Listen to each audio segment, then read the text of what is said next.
دو لشکر آپس میں لڑ رہے ہیں ایک میدان میں۔ ایک جنگلی بدوؤں کا قافلہ، جنگل کے لوگ اپنے قبیلے کو لے کر، ایک جنگلی قبیلہ اپنے سردار کے ساتھ نقل مکانی کر رہا ہے ایک جگہ سے دوسری جگہ۔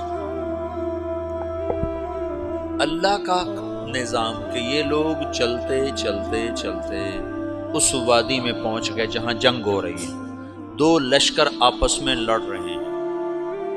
جب یہ وہاں پہنچتے ہیں تو ایک لشکر کے قدم اکھڑ رہے ہیں اور دوسرا غالب آ رہا ہے۔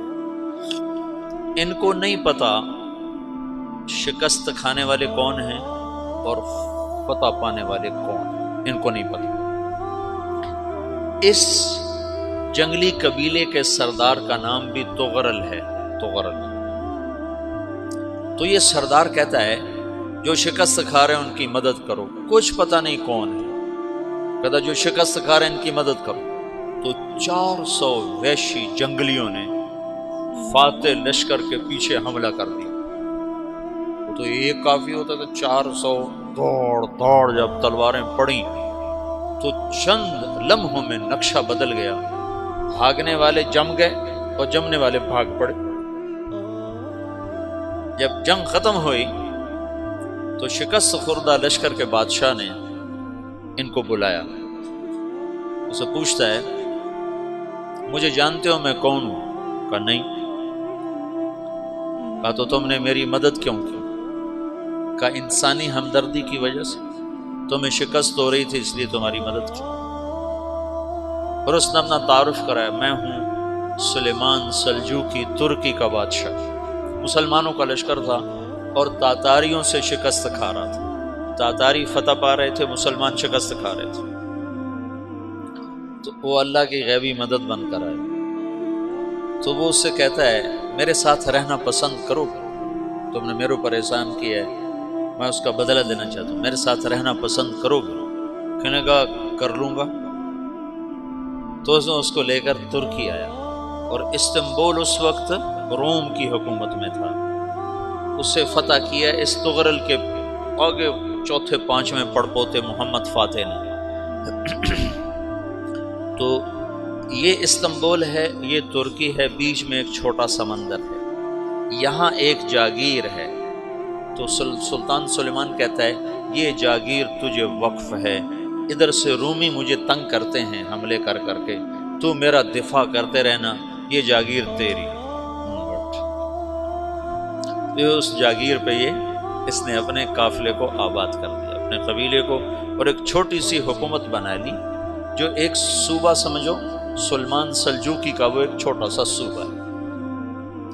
وہاں جب یہ رہ پڑا تو پھر یہ ایک شیخ کے بیت ہوتا ہے، وہاں شیخ طریقت ہے، ان کے یہ بیت ہونے جاتا ہے۔ وہ اس کو رات اپنے پاس ٹھہراتا ہے، تو ایک کمرے میں ان کو ان کا خادم ٹھہراتا ہے۔ یہ جب کمرے میں جاتا ہے تو سامنے دیوار میں طاقچے پر قرآن پڑا ہوا ہے۔ تو یہ تغرل بیگ کہتا ہے یہ کیا ہے، یہ کیا ہے؟ تو وہ خادم کہتا ہے یہ کتاب اللہ ہے، قرآن ہے۔ اچھا۔ وہ اس کو وہاں چھوڑ کے باہر چلا جاتا ہے۔ وہ دیہاتی آدمی، جنگل کا رہنے والا، پہلی دفعہ زندگی میں قرآن دیکھا، وہ کہتا ہے یہ قرآن ہے، اللہ کی کتاب ہے، میں اللہ کی کتاب کے سامنے سو جاؤں، کتنی بے ادبی ہے۔ تو اس نے ایسے قرآن اٹھایا اور سر پہ رکھا اور کھڑا ہو، ساری رات قرآن سر پہ رکھ کے کھڑا رہا۔ رات کے پچھلے پہر اس کو خواب آیا،